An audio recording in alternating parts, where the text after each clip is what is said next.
Hello students, welcome to just math ji. Students, आज के concept of the day में हम लोग सीखने वाले हैं लॉ ऑफ टोटल प्रोबेबिलिटी। आप बता सकते हैं ये कौन से टॉपिक का सवाल है? डेफिनेटली ये प्रोबेबिलिटी चैप्टर से ये एक टॉपिक है जो कि हमारे बोर्ड्स एग्जाम के पॉइंट ऑफ व्यू से जो प्रोबेबिलिटी चैप्टर है और जेई पॉइंट ऑफ व्यू से बहुत इंपॉर्टेंट है, कंपटीशन पॉइंट ऑफ व्यू से भी और बोर्ड्स पॉइंट ऑफ व्यू से भी ये बहुत इंपॉर्टेंट टॉपिक है। ठीक है, प्रोबेबिलिटी, उस प्रोबेबिलिटी चैप्टर के अंदर जो ये टॉपिक है लॉ ऑफ टोटल प्रोबेबिलिटी बहुत इंपॉर्टेंट है। तो मैं अगर आपसे बताऊं कि प्रोबेबिलिटी चैप्टर से कौन सा टॉपिक इंपॉर्टेंट है तो दो टॉपिक बहुत इंपॉर्टेंट है। एक ये वाला topic law of total probability और एक टॉपिक है बेस थ्योरम। आई होप आपको पता होगा बेस थ्योरम क्या है। नहीं पता है तो मैं उसका भी कंसेप्ट ऑफ द डे में बेस थ्योरम भी बताया जाएगा। तो आज हम लोग सीखने वाले हैं पहले लॉ ऑफ टोटल प्रोबेबिलिटी। अब जैसे कुछ स्टूडेंट्स कह रहे होंगे सर पहले बेस थ्योरम कर लेते फिर लॉ ऑफ टोटल प्रोबेबिलिटी करते, तो नहीं स्टूडेंट्स, अगर आपको लॉ ऑफ टोटल प्रोबेबिलिटी मालूम है तो बेस थ्योरम सीखने में आपको दिक्कत नहीं जाएगा। पहले लॉ ऑफ टोटल प्रोबेबिलिटी सीखते हैं एंड देन बेस थ्योरम सीखते हैं। ओके, तो स्टूडेंट्स ये वाला क्वेश्चन स्टार्ट करने, इस टॉपिक को स्टार्ट करने से पहले ये मैं मान के चलता हूँ कि आपको कंडीशनल प्रोबेबिलिटी के बारे में थोड़ा बहुत पता होगा। कंडीशनल प्रोबेबिलिटी क्या होता है, और अगर नहीं भी पता है तो मैं एक बार उसका रिवाइज करवा दूंगा।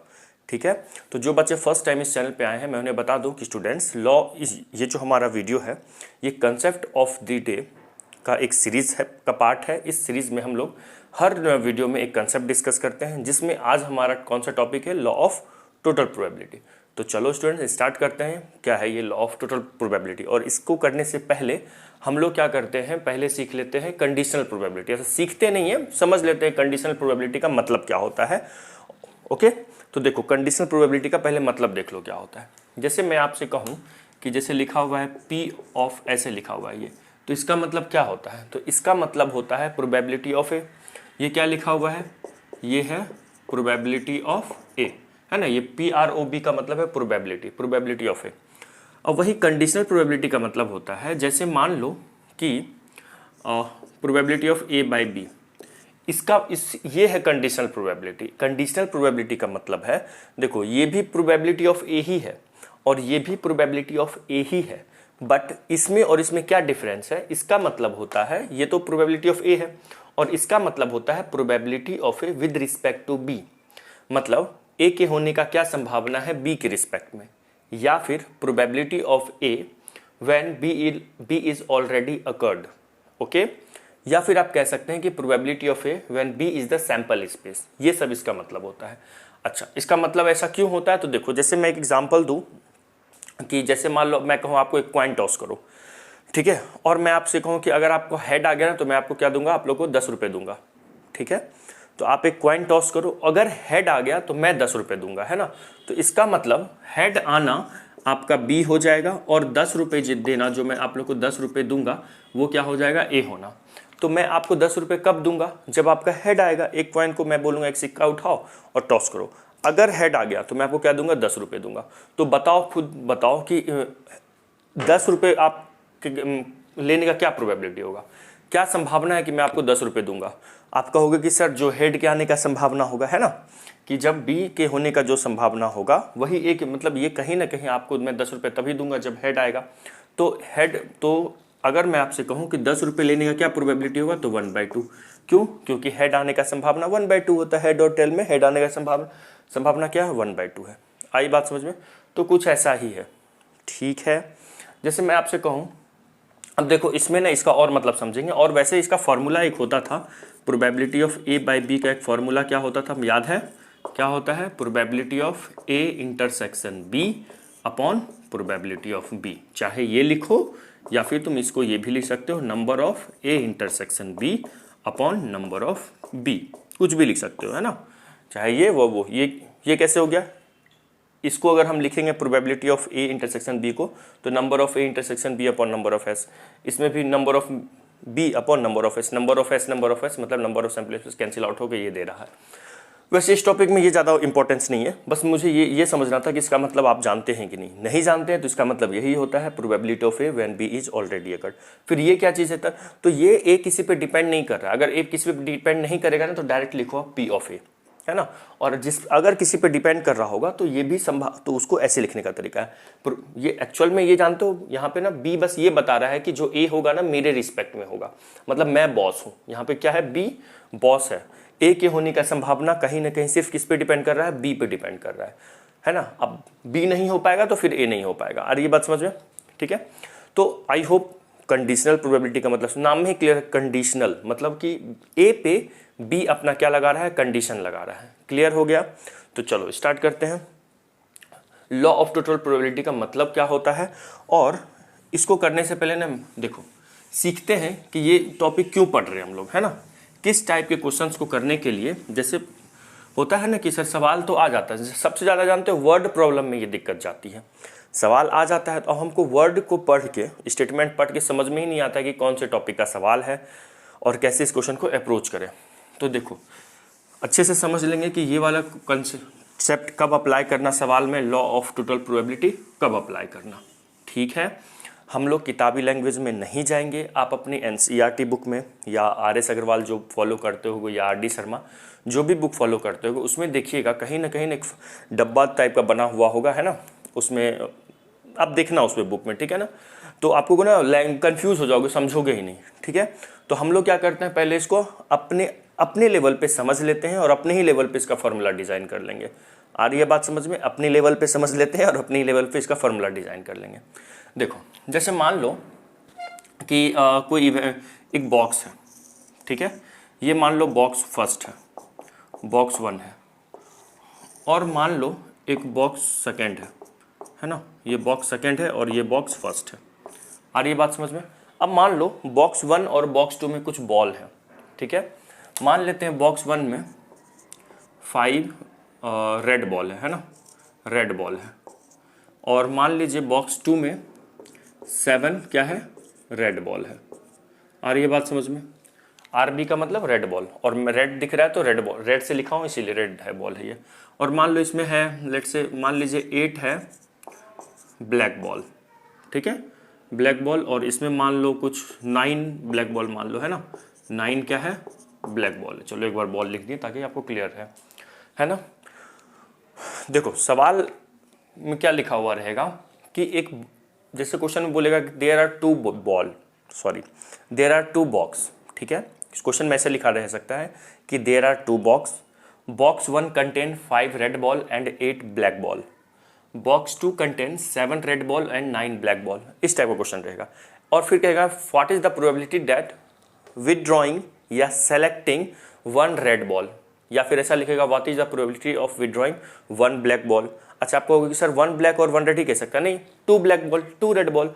या ऐसा भी कह सकता है कि what is the probability of withdrawing, withdraw मतलब निकालना, जो ATM से पैसे विदड्रॉ करते हैं, what is the probability of withdrawing या what is the probability of selecting 1 red ball and 1 black ball, ठीक है। ऐसा कहेगा, समझ में आया। अच्छा अगर मान लो अभी कुछ देर के लिए इस बॉक्स को समझो, ये बॉक्स अभी हमारे पास नहीं है, ठीक है। अभी सिर्फ ना इस बॉक्स पे फोकस करो, ठीक है, बॉक्स 1 पे फोकस करो।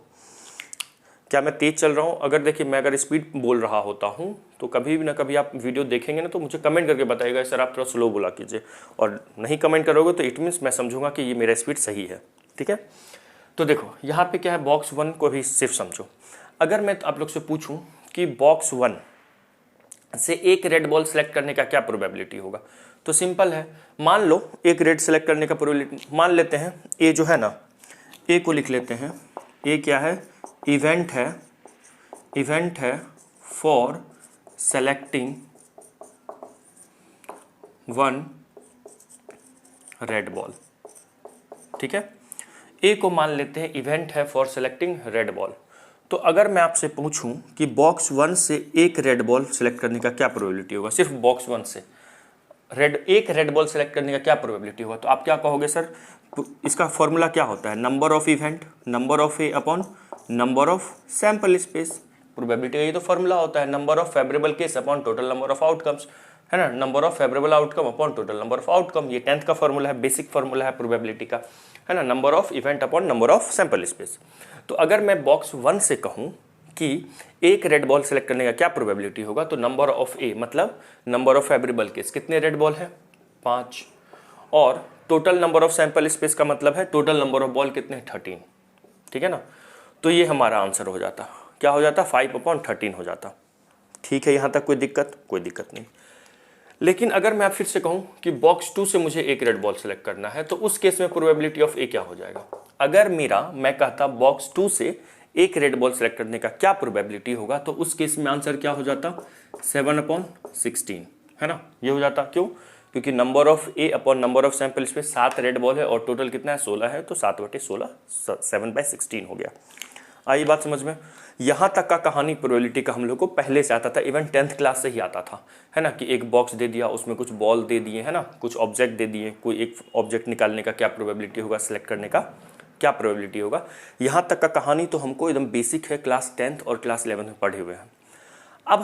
अब कहानी आता है कि यहाँ पे ना 2 बॉक्स दे दिया।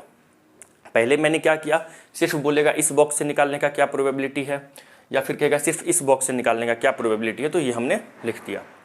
लेकिन अब मान लो, अब हम क्लास 12 में, अब थोड़े बड़े हो गए हैं, अब तो थोड़ा सा और क्वेश्चन को घुमाएगा। मान लीजिए कि आपको ना ये दोनों बॉक्स दे दिया, इसमें कोई ये मेंशन नहीं करेगा कि कौन से बॉक्स से बॉल निकालना है, ठीक है। अब स्टूडेंट्स हम लोग जा रहे हैं लॉ ऑफ टोटल प्रोबेबिलिटी का सवाल, ये जो कंसेप्ट लगता है कहाँ लगता है, ठीक है। तो मान लो 2 बॉक्स दे दिया, बॉक्स 1 बॉक्स 2 दे दिया, और यहाँ से अपने को क्या निकालना है, बॉल निकालना है। ओके, आपको कह देगा देख भाई एक बॉक्स ये है, एक बॉक्स ये है, और सिंपल कहेगा कि एक रेड बॉल निकालने का क्या प्रोबेबिलिटी है। सामने वाले से आप पूछोगे कि किस बॉक्स से, बॉक्स 1 से या बॉक्स 2 से, सामने वाला कहेगा किसी भी बॉक्स से मुझे एक रेड बॉल निकालने का प्रोबेबिलिटी बताओ। तो देखिए स्टूडेंट्स, यहाँ पे बहुत बच्चे एक सिंपल मिस्टेक करते हैं। अगर मैं अपने ऑफलाइन क्लास में भी देखा हूँ कि अगर ऐसे मैं 2 बॉक्स दे दिया और कहा एक रेड बॉल निकालने का प्रोबेबिलिटी, तो स्टूडेंट पहले पूछता है कि सर किस बॉक्स से, तो मैं कहता हूँ किसी भी बॉक्स से एक रेड बॉल निकालना है, क्या प्रोबेबिलिटी है। तो क्या करता है, दोनों बॉक्स को एक में डाल देता है ना, इसको क्या करता है, सबको मिक्स कर देता है, और एक रेड बॉल निकालने का प्रोबेबिलिटी देखो क्या कह देता है, सुनना ध्यान से, है ना। जैसे प्रोबेबिलिटी ऑफ 1 रेड बॉल का संभावना कह देता है। टोटल कितने रेड बॉल हो गए, 12, है ना, 7 5 12, और टोटल कितना बॉल हो गया, 13 और 16 29, है ना। टोटल ये कह दिया है ना, 16 और 5, हाँ 21 29 सॉरी, है ना। तो स्टूडेंट्स ये रेड बॉल निकालने का संभावना नहीं है, ये क्या है, गलत है ना, ये क्या है, गलत है। ये अब गलत क्यों हो गया, मैंने कहा आपसे कि एक रेड बॉल निकालने का प्रोबेबिलिटी बताओ, आपने पूछा कि किस बॉक्स से सर, किस बॉक्स से निकालना है, तो हम कहे कि किसी भी बॉक्स से निकाल के बताओ। तो तुम लोग कहोगे कि सर किसी भी बॉक्स से, एक काम करते हैं, दोनों बॉक्स को मिला देते हैं, है ना, दोनों बॉक्स को क्या करते हैं, मिला देते हैं, दोनों बॉक्स के डब्बे बॉल को मिला देते हैं, तो 12 टोटल 12 बॉल हैं, 12 रेड बॉल हैं, और upon total number of ball डाल देते हैं, और ये हो गया गलत। तो ध्यान रखना, ये इस टाइप से बॉक्स के ऑब्जेक्ट को, जो बॉल है उसको मिक्स भी नहीं करना है, ठीक है। चलो अभी तक हमने क्या सीखा, पहले तो कंडीशनल के बारे में सीख लिए, अब क्या सीख रहे हैं कि अब थोड़ा सा 10th क्लास में चले और 11th क्लास का क्वेश्चन क्या देखें कि अगर एक बॉक्स है उसमें इतने ये सिनेरियो दिया हुआ है, इतना रेड बॉल और इतना क्या दिया हुआ है, ब्लैक बॉल दिया हुआ है, तो एक रेड निकालने का क्या प्रोबेबिलिटी होगा, तो उसका प्रोबेबिलिटी हो गया 5/13। अगर ऐसा सिनेरियो दिया हुआ है तो वहाँ से एक रेड निकालने का ये हो जाएगा। लेकिन लॉ ऑफ टोटल प्रोबेबिलिटी सवाल कहाँ लगाएंगे, आपको सिंपल बोलेगा कि भाई साहब ये बॉक्स है, ये बॉक्स है, बताइए कि एक रेड बॉल निकालने का क्या प्रोबेबिलिटी है। तो आप ये मत करना, दोनों बॉक्स के बॉल को मिक्स नहीं करना, ये अलाउड नहीं है ना।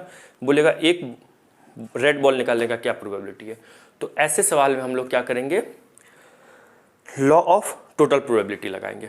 अब क्लियर हो गया सर, चलो ठीक है सर, बॉक्स वाले क्वेश्चन में समझ गए लॉ, और मशीन वाला क्वेश्चन दे दिया तो ऐसा वैसा क्वेश्चन घुमा के दे दिया, बॉक्स वाला क्वेश्चन नहीं रहे, कुछ और दे दिए, तो कैसे समझेंगे, लॉ ऑफ टोटल प्रोबेबिलिटी का सवाल है। तो सुनना ध्यान से, कैसे समझेंगे, जिस भी इवेंट का आपको प्रोबेबिलिटी निकालना हो, ठीक है, ध्यान से सुनना, लॉ ऑफ टोटल प्रोबेबिलिटी कहाँ लगता है, जिस भी इवेंट का प्रोबेबिलिटी निकालना हो, उस इवेंट से पहले कुछ और हो रहा हो, है ना, कुछ जिस इवेंट का प्रोबेबिलिटी निकालना हो, उस इवेंट से पहले, इवेंट मतलब घटना, जिस भी इवेंट का प्रोबेबिलिटी निकालना हो, उस इवेंट से पहले कुछ और हो रहा हो। अच्छा, कुछ और हो रहा हो मतलब सेम टाइप का 2-3 चीज हो रहा हो। सेम टाइप का 2-3 चीज मतलब सर, जैसे सेम टाइप का 2 चीज हो रहा है, यहाँ पे 2 बॉक्स है ना, सेम टाइप का 2 चीज कैसे हो रहा है, देखो मान लो मैंने पीछे नहीं देखा, मैंने क्या किया, अपना आंख बंद रखा, है ना, ऐसे रखा, और यहाँ से हम लोग क्या किए, एक रेड बॉल निकालने का संभावना सोचे। तो हम देखो, अगर मैं मान लो बिना देखे इधर हाथ डालता हूँ, है ना, यहाँ देते हैं, तो हो सकता है मैं बॉक्स 1 में भी मेरा हाथ जा सकता है, बॉक्स 2 में भी जा सकता है। तो देखो सेम टाइप का दो चीज़ हो रहा है। दो चीज़ कैसे सेम टाइप का हो रहा है? बॉक्स में मेरा हाथ जा रहा है ना, या तो बॉक्स 1 हो रहा है। अगर मैं बॉक्स 1 में मेरा हाथ गया तो मैं इनडायरेक्टली जाने अनजाने में मैंने क्या किया, बॉक्स 1 को सिलेक्ट कर लिया। हो सकता है मेरा बॉक्स 2 में मेरा हाथ गया होगा, तो जाने अनजाने में मैंने बॉक्स 2 को सिलेक्ट कर लिया। और अल्टीमेटली निकालना क्या था अपने को? रेड बॉल निकालने का प्रोबेबिलिटी निकालना था। तो अगर किसी इवेंट का प्रोबेबिलिटी निकालना हो, उसके पहले कहीं ना कहीं वो इवेंट जो हो रहा है जिसका प्रोबेबिलिटी मुझे निकालना है, वो इवेंट जाने अनजाने में इनडायरेक्टली पीछे के, मतलब उसके पहले जो चीज़ हो रहा हो उस पर डिपेंड कर रहा हो, है ना। किसी इवेंट का प्रोबेबिलिटी निकालना हो, वो दो या दो से ज़्यादा पहले वाले इवेंट पे डिपेंड कर रहा हो, तो ऐसे वाले सवाल में लॉ ऑफ टोटल प्रोबेबिलिटी लगाते हैं। मैंने क्या बोला कि अगर आपको किसी इवेंट का प्रोबेबिलिटी निकालना हो और वो इवेंट जाने अनजाने में दो या दो से ज़्यादा अलग अलग इवेंट पे डिपेंड कर रहा हो, तो ऐसे सवाल में हम लोग क्या करते हैं, लॉ ऑफ टोटल प्रोबेबिलिटी निकालते हैं। अब जैसे इस सवाल में जो हमको जैसे क्या निकालना था, रेड बॉल निकालना था, और अपने पास 2 बॉक्स दिया हुआ था, तो ये रेड बॉल निकालना हो सकता है कि हम जाने अनजाने में मैं बॉक्स 1 से सिलेक्ट किया हूँगा, हो सकता है बॉक्स 2 से सिलेक्ट किया होगा। तो जाने अनजाने में कहीं ना कहीं ये रेड बॉल निकालना किस पे डिपेंड कर रहा है कि मैंने बॉक्स 1 सेलेक्ट किया है या मैंने बॉक्स 2 सेलेक्ट किया है। आई बात समझ में?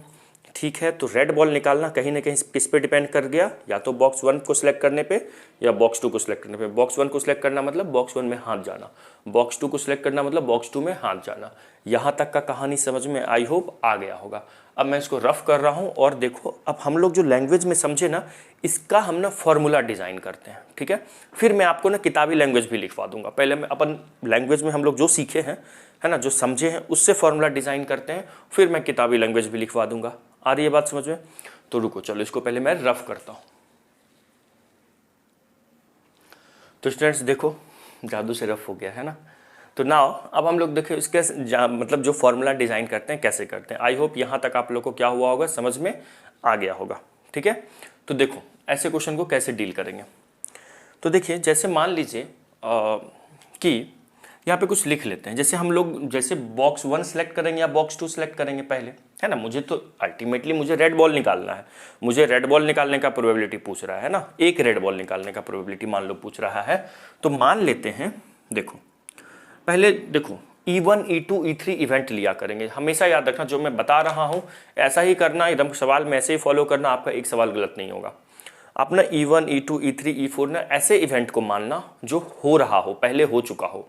जैसे मान लो मैंने यहाँ पे रेड बॉल निकाल रहा हूँ, है ना। रेड बॉल मैं क्या कर रहा हूँ, चाहे इस बॉक्स से या इस बॉक्स से क्या कर रहा हूँ, एक रेड बॉल निकाल रहा हूँ।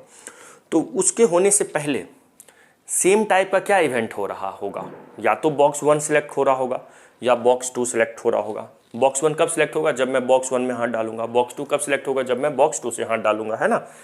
आ रही है बात समझ में? तो उसको ऐसे इवेंट्स को ना E1 E2 E3 मानना, है ना। एक दो और क्वेश्चन करेंगे, देखना समझ में आ जाएगा E1 E2 E3 किसको मानना है। तो यहाँ पे क्या करो, मान लो लेट E1, मान लो event for selecting, event for selecting box 1। अभी पहले फॉर्मूला डिजाइन करेंगे, ठीक है। और E2 मान लो इवेंट फॉर सेलेक्टिंग बॉक्स 2, ठीक है। और कुछ हो रहा है सेम टाइप का, और कुछ तो नहीं हो रहा। रेड बॉल निकालने से पहले यही दो हो रहा होगा, या तो बॉक्स 1 सेलेक्ट हो रहा होगा या तो बॉक्स 2 सेलेक्ट हो रहा होगा। और जिसका भी प्रोबेबिलिटी निकालना हो उसको हमेशा ए माना करना, ठीक है। तो मान लेते हैं, आप वैसे आपकी कुछ भी मान सकते हैं, ABCD कुछ भी मान सकते हैं, ठीक है, लेकिन हम ए मान लेंगे, ठीक है। मान लेते हैं ई क्या है, इवेंट है, इवेंट है फॉर सेलेक्टिंग रेड बॉल, है ना, फॉर सेलेक्टिंग रेड बॉल। यहाँ तक क्लियर। अब देखो फॉर्मूला बनाते हैं हम। अपने को निकालना क्या है, अपने को स्टूडेंट्स ने ये निकालना है, क्या निकालना है, प्रोबेबिलिटी ऑफ ए निकालना है। बोलो हाँ या ना। बिल्कुल सर, यही निकालना है। तो एक बात बताओ, प्रोबेबिलिटी ऑफ ए निकालना है मतलब रेड बॉल निकालने का प्रोबेबिलिटी निकालना है। तो एक बात बताइए, या तो रेड बॉल बॉक्स 1 से सिलेक्ट हुआ होगा या तो रेड बॉल बॉक्स 2 से सिलेक्ट हुआ होगा, ठीक है। अच्छा, रेड बॉल से बॉक्स 1 से रेड बॉल कब सिलेक्ट हुआ होगा? बॉक्स 1 से एक रेड बॉल हम कब निकाले होंगे, या बॉक्स 1 से एक रेड बॉल कब सिलेक्ट हुआ होगा? जब मैं इसके पहले एक रेड बॉल इस बॉक्स सेलेक्ट करने से पहले मैं पहले बॉक्स 1 सेलेक्ट किया होगा, है ना? आ रही बात समझ में? तो अगर मैं आपसे कहूं कि इसका मतलब क्या है, देखो अभी मैंने आपसे कुछ देर पहले समझाया था कि क्या समझाया था, probability of A by B का मतलब क्या समझाया था? Probability of A by B का मतलब समझाया था कि probability of A with respect to B, या probability of A when B is already occurred, है ना, या प्रोबेबिलिटी ऑफ ए, है ना, डिपेंडिंग ऑन बी। मतलब एक एक्चुअल में ये a probability of A by B का मतलब प्रोबेबिलिटी ऑफ ए ही है, बट बी के रिस्पेक्ट में। तो यहाँ पे अगर मैं आपसे कहूँ probability of A upon E1 का क्या मतलब है? इसका मतलब है probability of A with respect to E1।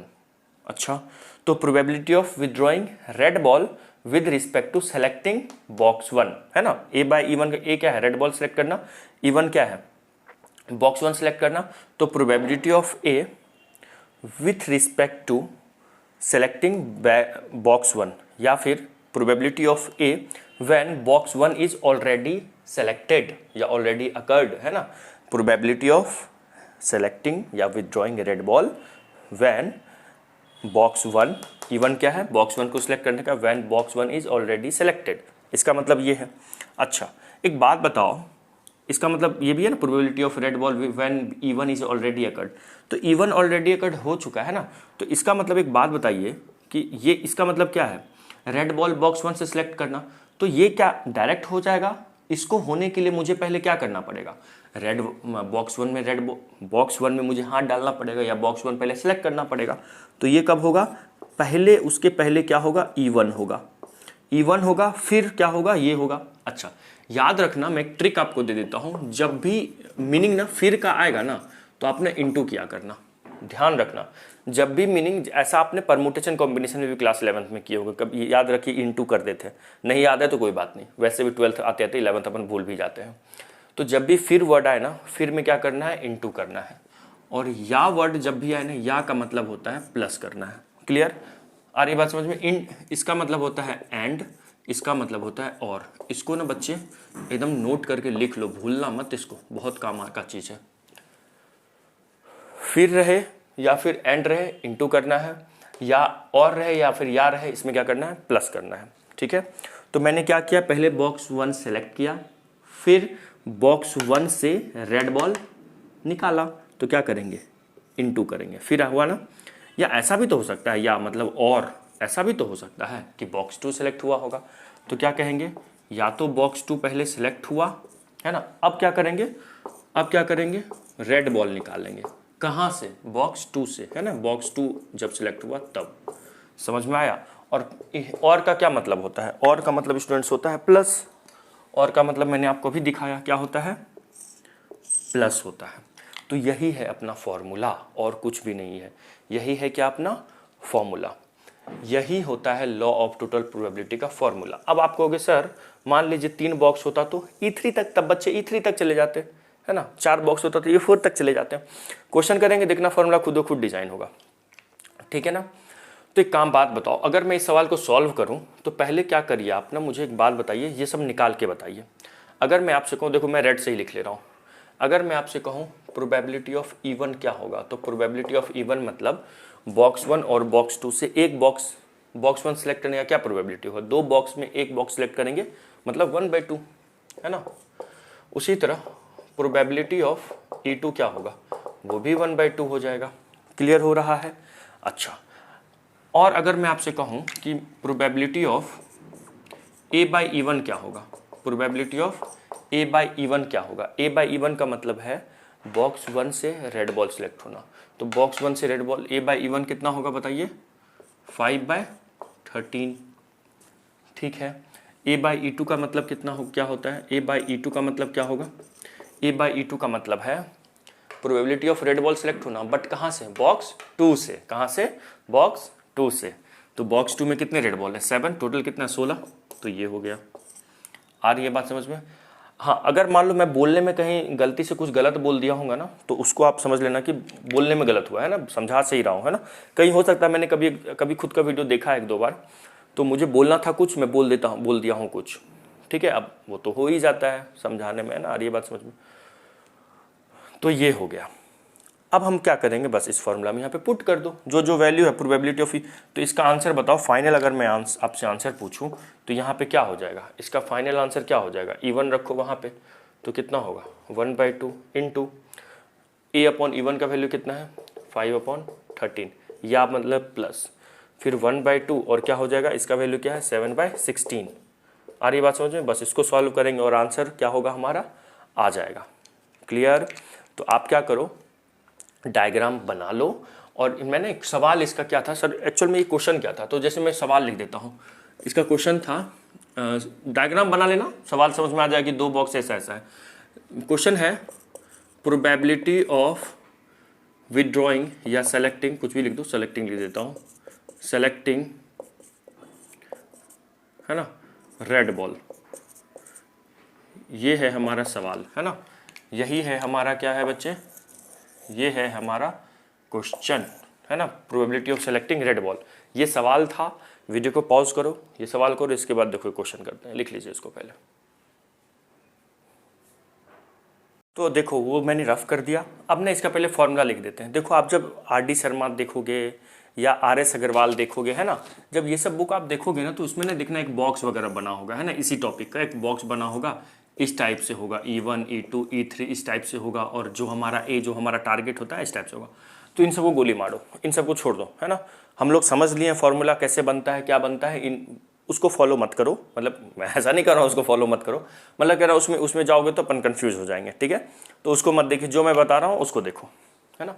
जैसा मैं बता रहा हूँ, या अगर आप कहीं ऑफलाइन में पढ़ रहे होंगे, आपके टीचर भी अच्छा पढ़ा रहे होंगे, है ना, तो वो जैसा बता रहे होंगे टीचर का बात फॉलो क्या करो। यही तो कहते हैं, बुक में तो सब कुछ होता है, कोचिंग ट्यूशन या टीचर की स्कूल क्या स्कूल टीचर्स की क्यों ज़रूरत पड़ती है कि उस जो किताबी लैंग्वेज है, जो बुक में जो लैंग्वेज है, उसको आसान भाषा में समझा देना, यही मेरा काम है। तो यहाँ पे देखो फॉर्मूला का सिंपल याद रखना कि जैसे मान लो अपने को जो निकालना होगा ना, उसको हम लोग ए बोला करेंगे। मैं तो ए बोलता हूँ, ठीक है, क्योंकि मेरा नाम आशुतोष है और ए से आशुतोष है ठीक है। तो ये हो गया पी ऑफ ए। तो प्रोबेबिलिटी ऑफ ए हम लोग को निकालना होता है। तो कहीं ना कहीं ये जैसे अभी हमारा बॉक्स 1 या बॉक्स 2 पे डिपेंड कर रहा था, तो हम लोग मान लेते हैं, मान लो बॉक्स 1 सिलेक्ट हुआ था। हमेशा देखो बॉक्स वाला सवाल नहीं होगा, अभी देखना एक सवाल मैं करवाऊंगा इसके जस्ट बाद, है ना। फिर उसके रिस्पेक्ट में क्या होगा, इसके रिस्पेक्ट में होना। आ रही है बात समझ में। फिर क्या होगा, हो सकता है या मतलब प्लस, कि ये किसी और पे डिपेंड कर रहा होगा, E2 हो रहा होगा, है ना, फिर E2 हो रहा होगा, और probability of A with respect to E2 may be, और ऐसा भी तो हो सकता है फिर प्लस E3 होगा, है ना, और into probability of A by E3 ऐसा होगा। इस टाइप से जहां तक हम जा सकते हैं, ठीक है। तो ये डॉट डॉट डॉट का मतलब है अगर E4 भी होगा तो जहां तक अपना डिपेंड करता है वो आप सवाल देखोगे ना, डेफिनेटली मैं कह रहा हूँ 2-3 सवाल मेरे साथ करना, डेफिनेटली कह रहा हूँ आपका वो सवाल हो जाएगा। लॉ ऑफ टोटल प्रोबेबिलिटी आपको चमकने लगेगा कि कौन से टॉपिक का सवाल है, लॉ का ऑफ टोटल प्रोबेबिलिटी का है या बेस थ्योरम का सवाल है, ठीक है। तो इस फॉर्मूला को आप पहले लिख लो, फिर आगे करते हैं, एक सवाल करेंगे, इसको लिख लीजिए पहले। तो स्टूडेंट्स देखो, अब ये वाला सवाल करते हैं, नहीं लिखे हो फॉर्मूला तो वीडियो को बैक करो और बैक करके लिख लीजिए अब ये वाला सवाल करते हैं। देखिए ये वाला सवाल बहुत बढ़िया सवाल है। आई होप ये सवाल ना NCERT एग्जाम्पलर बुक से है ना। NCERT एग्जाम्पलर बुक को भी पूरा सॉल्व करके एग्जाम से पहले जाइएगा, सवाल वहाँ से बहुत सारा पूछा जाता है। तो देखो हम पहले समझते हैं कि सर कैसे समझेंगे कि ये लॉ ऑफ टोटल प्रोबेबिलिटी का सवाल है ना। कैसे क्या समझेंगे सर, आप लॉ ऑफ टोटल प्रोबेबिलिटी ही सिखा रहे हो तो सवाल उसी का होगा ना। हाँ बच्चे वो उसी का सवाल है, बट देखो एक समझने का तरीका भी है कि कैसे समझेंगे। मान लो बाई चांस कभी आ गया एग्जाम में, या अपन बुक क्वेश्चन सॉल्व कर रहे हैं मिसलिनियस सवाल, उसमें सवाल आ गया प्रोबेबिलिटी का, तो कैसे समझेंगे, समझते भी हैं। देखिए देखो क्या कह रहा है, 1 bag contains 4 white and 5 black balls. एक बैग है जो कि क्या कंटेन कर रहा है, 4 वाइट एंड 5 ब्लैक बॉल, ठीक है। Another bag contains 6 white and 7 black balls. एक दूसरा बैग है जो ये कंटेन कर रहा है तो क्यों ना पहले हम लोग क्या करते हैं, बैग बना लेते हैं अपना, है ना, बैग बना लेते हैं और बैग में क्या करते हैं, बॉल वगैरह डाल देते हैं। तो चलो ये बैग 1 है, ग्रीन से इस बार मैं बैग बना रहा हूँ। देखो ये मान लो अपना क्या है, बैग 1 है, ठीक है, this is what, bag 1, okay. And एक बैग 2 बना लो, देखो ये हमारा हो गया bag 2, okay, this is what, bag 2। आ रही है बात समझ में, ये क्या हो गया हमारा, बैग 2 है। अब बैग 1 में क्या कंटेन कर रहा है, देखो 4 वाइट एंड 5 ब्लैक बॉल, तो 4 वाइट एंड 5 ब्लैक, है ना, 4 white, okay, 4 white, W for white होगा, B फॉर ब्लैक होगा, 4 white and 5 black ball. Bag 2 क्या कंटेन कर रहा है, 6 वाइट एंड 7 ब्लैक बॉल, ऐसा ही कुछ लिखा हुआ है, ठीक है। अब देखो आगे पढ़ते हैं, है ना, ये दिख रहा है आप लोग को, दिख ही रहा होगा, है ना, 4 वाइट एंड 5 ब्लैक बॉल और 6 वाइट एंड 7 ब्लैक बॉल, ऐसा कह रहा है सवाल में, ठीक है, यहाँ तक का क्लियर हो गया। अब है 1 ball is transferred from first bag to the second bag, ठीक है, एक बॉल ट्रांसफर किया गया, है ना, यहाँ से यहाँ क्या किया गया, ट्रांसफर किया गया, एक बॉल ट्रांसफर किया गया, कोई एक बॉल ट्रांसफर किया गया होगा, ठीक है। अब बॉल ट्रांसफर जब किया उसके बाद 1 बॉल इज ट्रांसफर्ड किया गया, after that a ball is drawn from the second bag. हमने क्या किया, पहले देखो क्वेश्चन में ये बैग था, कुछ कुछ बॉल्स इसमें थे, कुछ बॉल उसमें थे, क्या किए हम, इससे एक बॉल क्या लिए, इसमें ट्रांसफर कर दिए, उसके बाद after that a ball is drawn from the second bag, bag 1 से बैग 2 में एक बॉल मैंने पहले ट्रांसफर किया, उसके बाद देखो यहाँ से ना एक बॉल निकाला गया, यहाँ से क्या किया जा रहा है, एक बॉल निकाला जा रहा है, ठीक है सर। तो आप ball is drawn from the second bag, then find the probability that the ball drawn is white. अब जब सेकेंड बैग से एक बॉल निकालेंगे तो क्या संभावना है कि ये क्या होगा, वाइट होगा, ठीक है, क्या संभावना है कि सेकेंड से जो हम बॉल निकालेंगे वो क्या होगा, वाइट होगा। आई बात समझ में यहाँ तक, ठीक है। क्वेश्चन में क्या कह रहा था, 2 बैग है, बैग 1 है, बैग 2 है सॉरी बैग 1 में 4 वाइट 5 ब्लैक बॉल है, बैग 2 में 6 वाइट और 7 ब्लैक बॉल है, ऐसा कह रहा था। फिर क्या कह रहा था कि एक बॉल बैग 1 से बैग 2 में क्या किए, ट्रांसफर कर दिए। अब कौन से कलर का बॉल ट्रांसफर किए ये नहीं पता, बस क्या कह रहा है, एक बॉल यहाँ से उठाएं और बिना देखे हम क्या किए, इसमें आंख बंद किए, एक बॉल निकाले, उठा के इसमें ट्रांसफर कर दिया, ठीक है। तो उसके बाद आफ्टर दैट एक बॉल ट्रांसफर होने के बाद बताइए एक बॉल सेकेंड बैग से एक वाइट बॉल निकालने का क्या संभावना है, ये था सवाल। अब बात आती है कि सर कैसे समझेंगे, ये सवाल है लॉ ऑफ टोटल प्रोबेबिलिटी का। तो देखो कैसे, मैंने अभी आपको कुछ देर पहले समझाया था कि जिस भी इवेंट का प्रोबेबिलिटी निकालना हो, वो इवेंट कहीं ना कहीं जाने अनजाने में उसके पहले जो हो रहा होगा, जो इवेंट हो रहा होगा उस पर डिपेंड कर रहा होगा। देखो यहाँ पे ना हम लोग को ना वाइट बॉल, वाइट का ही निकालना है ना, probability, find the probability that the, हाँ वाइट बॉल है ना, वाइट बॉल। तो देखो हम लोग को प्रोबेबिलिटी निकालना है कि सेकेंड से वाइट बॉल निकालने का प्रोबेबिलिटी निकालना है, सेकेंड बैग से वाइट बॉल निकालने का प्रोबेबिलिटी निकालना है। तो आप कहोगे सर सिंपल, क्या कर देंगे, 6/13 कर दो, क्या कर दो, 6/13 कर दो। तो अरे ढोल, अरे बैल, ये गलत हो जाएगा, ये 6/13 आपको क्यों होगा गलत, सर 6 वाइट है, टोटल 13 है, तो 6/13। तो डमरू, उसके पहले सेकेंड बैग से एक वाइट निकालने से पहले कुछ और हो रहा है कि नहीं हो रहा है, उस पर सवाल डिपेंड नहीं करेगा, करेगा ना, हो सकता है। तो देखो क्या हो रहा है, एक बॉल बैग 1 से बैग 2 में क्या हो रहा है, ट्रांसफर हो रहा है, ठीक है। तो ये तो आंसर अपना नहीं होगा, ठीक है। तो लॉ ऑफ टोटल प्रोबेबिलिटी का सवाल कैसे समझेंगे कि वाइट बॉल निकालने से पहले ये किस पे डिपेंड कर रहा है, ये डिपेंड कर रहा है कि इस बॉय बैग से इस बैग में कौन सा बॉल ट्रांसफर हुआ। अब तुम कहोगे सर कैसे डिपेंड कर रहा है, बताओ समझा दो कैसे डिपेंड कर रहा है। मैं कहूँगा देखो कर रहा है डिपेंड, मैं कहूँगा कि मान लो अगर इस बैग से, सुनना ध्यान से, अभी के 2 मिनट ध्यान से सुनना मान लो इस बैग से इस बैग में वाइट बॉल ट्रांसफर हुआ होगा, कौन सा बॉल ट्रांसफर हुआ होगा, वाइट बॉल ट्रांसफर हुआ होगा। तो अगर वाइट बॉल ट्रांसफर हुआ होगा, उसके बाद मैंने क्या कहा कि अगर यहाँ वाइट बॉल आया होगा तब वाइट निकालने का क्या प्रोबेबिलिटी होगा। तो देखो बच्चे, पहले से 6 वाइट था, अगर वाइट बॉल ट्रांसफर हुआ होगा तो प्रोबेबिलिटी हो जाएगा टोटल 7 वाइट हो जाएगा और टोटल कितना हो जाएगा, 14 बॉल हो जाएगा। उस केस में ये होता प्रोबेबिलिटी। लेकिन अगर यहाँ पे वाइट नहीं ट्रांसफर होकर क्या होता, ब्लैक ट्रांसफर हुआ होता, तो वाइट तो 6 ही रहता लेकिन टोटल तो 14 ही बॉल हो जाता ना। कैसे, 7 6 13 होता है, 7 + 6 13 और एक बॉल ट्रांसफर हुआ 14, टोटल 14 और वाइट बॉल तो 6 ही रहता और वाइट ट्रांसफर होता तो टोटल भी 14 रहता और वाइट भी 6 + 1 7 हो जाता। चमक रहा है, मैं स्क्रीन से बाहर हूँ, है ना, बट आपको चमकना चाहिए। आ रही है बात समझ में। मैं ये नहीं पूछ रहा हूँ कि बोर्ड चमक रहा है कि नहीं चमक रहा है, सवाल चमक रहा है कि नहीं, है ना। तो बताओ, चमका कि एक वाइट बॉल निकालने का जो प्रोबेबिलिटी है सेकेंड बैग से, वो कहीं ना कहीं किस पे डिपेंड कर रहा है कि कौन सा बॉल यहाँ से ट्रांसफ़र हुआ होगा। बोलो, आया समझ में। अच्छा, अभी मैंने जो सवाल स्टार्ट में बताया था वो क्या बताया था कि 2 बैग था, एक बैग में कुछ बॉल थे, एक बैग में कुछ बॉल थे और एक रेड बॉल निकालने का सिर्फ संभावना पूछ रहा था। तो वो किस पे डिपेंड कर रहा था कि आप बैग 1 सेलेक्ट किए हैं या बैग 2 सेलेक्ट किए हैं, है ना। E1 E2 था, E1 था बैग 1 सेलेक्ट करना, E2 क्या था, बैग 2 सेलेक्ट करना।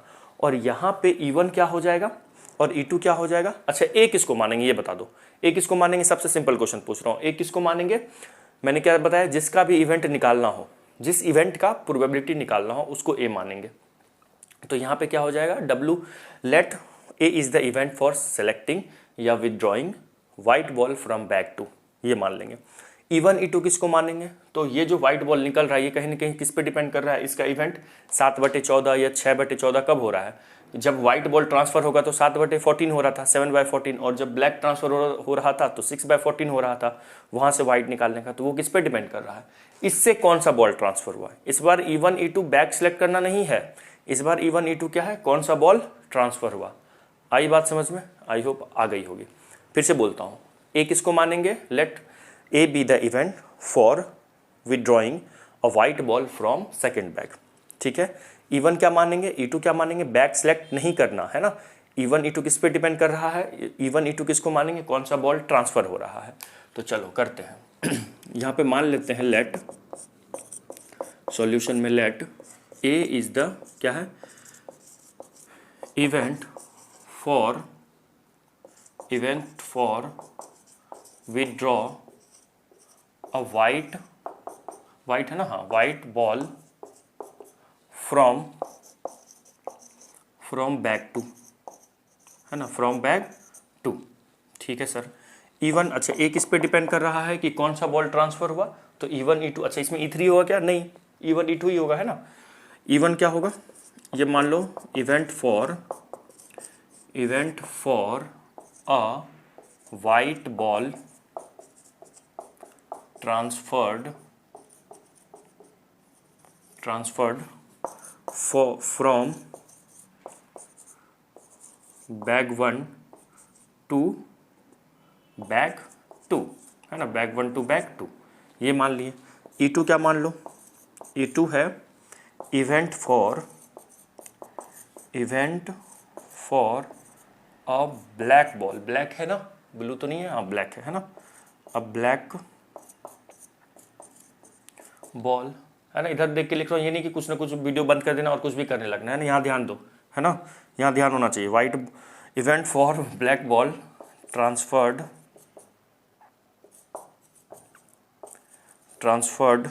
फ्रॉम बैग 1, है ना, टू बैग 2, आई बात समझ में, है ना। एक इसको मान लिए हैं बच्चे, एक इसको माने हैं कि लास्ट में किसका प्रोबेबिलिटी निकालना है, किसका निकालना है, इससे एक वाइट बॉल निकालने का। तो ए क्या है हमारा, white ball withdrawing from bag 2। E1 क्या है, event for a white ball transferred from bag 1 to bag 2।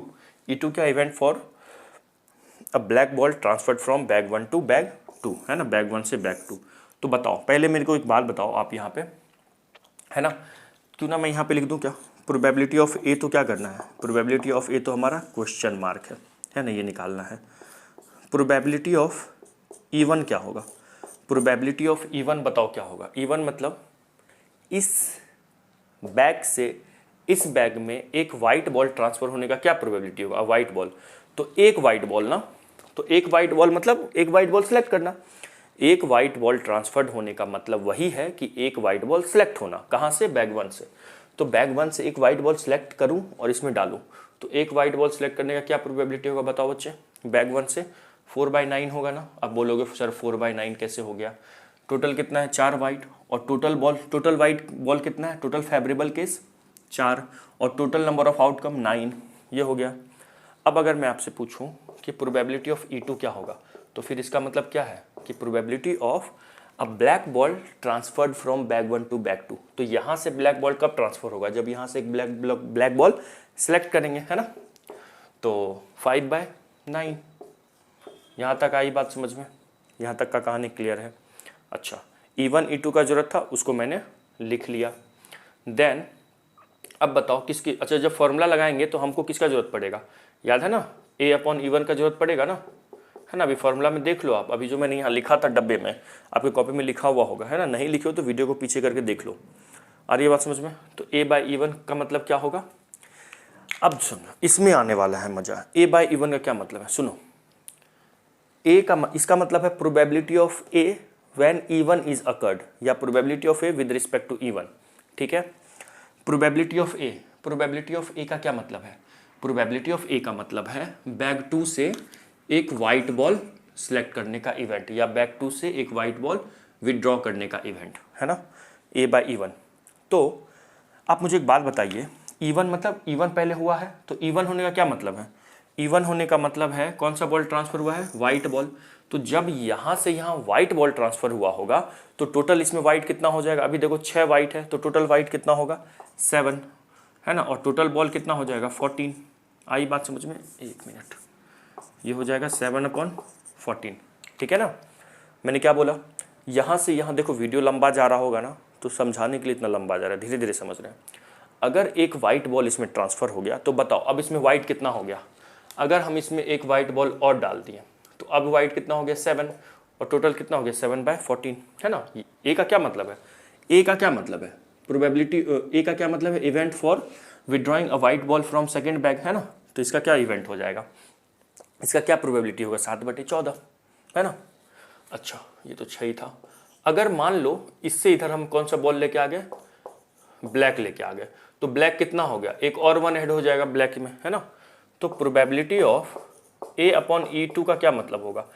ए का मतलब वही है वाइट बॉल निकालना, तो वाइट बॉल इस बार कितना है? 6 ही है। और E2 का क्या मतलब है? E2 मतलब ब्लैक बॉल ट्रांसफर हुआ है, तो टोटल कितना हो गया? 8, 6, 14। मेरी बात आई समझ में? पहले अगर वाइट ट्रांसफर हुआ होगा तो वाइट में एक ऐड करेंगे, इधर ऐड नहीं करेंगे, तो 7/14। और अगर एक ब्लैक ट्रांसफर हुआ होगा तो इसमें एक ऐड करेंगे। चमक रहा है? आई होप चमक गया होगा। तो एक बॉल ट्रांसफर, है ना। ये हो गया। अब बस सिंपल है, फॉर्मूला लगा दो, यहाँ तक लिखिए, है ना। जगह है क्या अपने पास? क्या मैं इसको रफ करूँ? बच्चे अगर लिख लिए हैं इसको तो प्लीज़ आप वीडियो को पॉज कीजिए और यहाँ तक लिख लीजिए, मैं इसको रफ कर रहा हूँ, है ना। नहीं लिखे हो तो वीडियो को पीछे करके लिख लो। तो प्रोबेबिलिटी ऑफ ए कितना हो जाएगा? अभी फॉर्मूला पढ़ें, क्या होता है? प्रोबेबिलिटी ऑफ E1 मतलब कौन सा बॉल ट्रांसफर हुआ, फिर क्या किए? एक बॉल हमने ट्रांसफर किया, फिर वहाँ से एक बॉल निकाले, मतलब फिर हमने क्या किया? एक वाइट निकाला, किसके रिस्पेक्ट में? जब E1 हुआ होगा। प्रोबेबिलिटी ऑफ E1, फिर मतलब इनटू, मतलब एक पहले वाइट बॉल ट्रांसफर हुआ, फिर सेकेंड बैग से एक वाइट बॉल निकाले, वाइट बॉल ट्रांसफर हुआ और सेकेंड से एक वाइट निकाले, या मतलब प्लस, या हो सकता है ब्लैक ट्रांसफर हुआ होगा। तो अगर ब्लैक ट्रांसफर होगा तो फिर मतलब उसके बाद इससे एक वाइट निकालने का प्रोबेबिलिटी क्या हो जाएगा? A/E2, है ना। या तो ये हो रहा होगा, या तो ये हो रहा होगा, या तो ये मतलब प्लस। बस अब यहाँ पे क्या करो? वैल्यू को रख दो। प्रोबेबिलिटी ऑफ E1 कितना है? E1 4/9 इंटू A/E1 कितना है? 7/14 प्लस E2 का क्या है probability? 5/9 into probability of A/E2 क्या है? 6/14। आप यहाँ पे एलसीएम ले लो, ये हो जाएगा 126, है ना। 126 एलसीएम हो जाएगा, मल्टीप्लाई करेंगे तो ये हो जाएगा 28 प्लस 30 एंड देन हो गया 58/126। इसको सॉल्व कर लीजिए, ये हो गया 29 upon 63। This is what, this is our answer. मैं आंसर एक बार चेक कर लूँ क्या स्टूडेंट्स, आंसर हमारा आया या नहीं आया, आ गया है ना, हमारा आंसर आ गया। तो एक क्वेश्चन मैं होमवर्क देता हूँ आपको, ठीक है, इस कंसेप्ट पे मैंने आपको सिखा दिया है। एक सवाल मैं आपको होमवर्क देता हूँ, चलो एक क्वेश्चन देखते हैं, अच्छा सा ढूंढते हैं, और ये पहले लिख लीजिए फिर एक क्वेश्चन होमवर्क देते हैं। तो स्टूडेंट्स ये है हमारा सवाल और ये आप लोगों का क्या है, होमवर्क है। अगर लॉ ऑफ टोटल प्रोबेबिलिटी पे और क्वेश्चन प्रैक्टिस करना है, अगर आपको चाहते हो कि मैं करवाऊँ तो आप कमेंट करके बताना, मैं उस पर और भी क्वेश्चन मैं प्रैक्टिस करवाऊँगा। ये सवाल है कि देखो मैं पढ़ के सुना देता हूँ, क्या है क्वेश्चन में लिखा हुआ, देयर आर 2 बैग्स, 2 बैग है, इस बार में सवाल जान के बैग वाला ही दिया है ना। One of which contain 3 black and 4 white and other is contain 4 black and 3 white. मतलब 2 बैग है, पहले वाले बैग में 3 काला 4 उजला, 3 ब्लैक 4 वाइट है, दूसरे वाले में उल्टा है, 4 ब्लैक है और 3 वाइट है, ऐसा लिखा हुआ है। अब है ठीक है, यहाँ तक पढ़ने के बाद हम लास्ट में आते हैं। लास्ट में देखो सवाल समझने का समझाने के लिए ऐसा मैं कर रहा हूँ, देखो 1 मिनट है ना। अगर मैं लास्ट में क्या कह रहा है, find the probability of choosing a black ball. अच्छा, ब्लैक बॉल कहाँ से निकालना है ये तो नहीं कह रहा। लास्ट वाले सवाल में जो भी हम लोगों ने किया, पहला वाला जो सवाल था जब कंसेप्ट सीख रहे थे वहाँ पे भी विदड्रॉइंग सेलेक्टिंग ए रेड बॉल या वाइट बॉल था, रेड बॉल था, है ना। यहाँ पे भी क्या है, ब्लैक बॉल है। किस बैग से ये नहीं है, अभी जो मैंने सवाल किया उसमें क्या था, बैग 2 से था, है ना। तो बैग 2 से निकालने के लिए कुछ उसके पहले कुछ हो रहा था। तो यहाँ पे देखो चूजिंग अ ब्लैक बॉल है। अब ये ब्लैक बॉल या तो हम बैग 1 से ले रहे होंगे या तो बैग 2 से ले रहे होंगे। तो देखो ये किस पे डिपेंड कर रहा है, बैग 1 से ले रहे हैं या बैग 2 पे, कहीं से ले रहे होंगे। लिखा हुआ a fair die is cast, है ना, इफ द फेस 1 और 3 turns up. Fair die is cast का मतलब एक डाई जो हम लोग लूडो खेलते हैं ना, 1 2 3 4 5 6 होता है, फेंके, या 1 या 3 आया, 1 आया या 3 आया, अ बॉल इज टेकन। अगर 1 आया या 3 आया तो a ball is taken from the first bag, है ना, फ्रॉम द फर्स्ट बैग। मतलब जब एक, देखो जब हम सवाल समझा रहे थे ना, वहाँ पे बैग 1 सेलेक्ट करने का संभावना 1/2 था, प्रोबेबिलिटी 1/2 था। बैग 2 को सिलेक्ट करने का प्रोबेबिलिटी भी 1/2 था, ठीक है ना। अब यहाँ पे ना बैग 1 सेलेक्ट करने का प्रोबेबिलिटी 50% नहीं है, 1/2 नहीं है। ये कहीं ना कहीं किस पे डिपेंड कर रहा है, डाई कौन सा नंबर शो कर रहा है। अगर डाई 1 और 3 शो करेगा ना तो बैग 1 सेलेक्ट करेंगे, तो हम लोग बैग 1 से बॉल निकाल रहे होंगे। और a ball is taken from the bag 1, है ना, and if any other face turns up a ball is taken from the second bag. अगर 1 और 3 कुछ और आ गया, 2 आ गया, 4 आ गया, 5 आ गया, 6 आ गया, है ना, 2 4 5 6 आ गया, तो हम लोग बैग 2 से एक बॉल सेलेक्ट कर रहे होंगे। तो फर्स्ट सवाल क्या किए थे कि पहले बैग 1 सेलेक्ट किए 1/2, उससे रेड बॉल निकालना, या बैग 2 सेलेक्ट किए 1/2, वहाँ से रेड बॉल निकालना। यहाँ पे क्या है, बैग 1 सेलेक्ट किए, वहाँ से ब्लैक बॉल निकालने का संभावना। तो पहले बैग 1 को सिलेक्ट करने का संभावना यहाँ पे 1/2 नहीं होगा। क्या होगा, आप खोपड़ी लगाना, क्या लगाना, खोपड़ी लगाना। वैसे फर्स्ट फ्लोर सर आप लोग कहोगे सर हमारा फर्स्ट फ्लोर टू लेट है ना। तो बैग 1 को सिलेक्ट करने का संभावना 1/2 नहीं होगा। किस पे डिपेंड कर रहा है, उस पर दिमाग लगाना। मैं हिंट कर देता हूँ, 1 और 3 के आने का जो संभावना होगा ना, वही बैग 1 को सिलेक्ट करने का इवेंट होगा, ठीक है। अब चुप, मैंने ना कुछ बोला ना तुम लोग कुछ सुना, ठीक है ना। समझो मैंने सवाल पूरा सॉल्व भी कर दिया यार, है ना। तो इसका आंसर आप कमेंट करके मुझे बताना, ठीक है। और मैं अभी आंसर नहीं बताऊँगा, आप कमेंट करके बताना, मैं बताऊँगा आपका सही है या गलत है। और इस सवाल पे और भी क्वेश्चन आपको चाहिए तो मैं प्रोबेबिलिटी का डिटेल एक कंसेप्ट वीडियो बनाऊंगा, जिसमें हम लोग प्रोबेबिलिटी का पूरा डिस्कस करने वाले हैं। वहाँ पे मैं इसके सारे सवाल डिस्कस करवाऊंगा, बहुत सारे क्वेश्चन डिस्कस करेंगे। आ रही है बात समझ में? तो मिलते हैं नेक्स्ट क्लास में नेक्स्ट कंसेप्ट के साथ। तब तक के लिए आप ये क्वेश्चन को सॉल्व कीजिए और आंसर को कमेंट के लिए। Okay, bye, have a nice day या गुड नाइट, जब भी इस वीडियो को देख रहे हो। ओके, ठीक है, जय हिंद।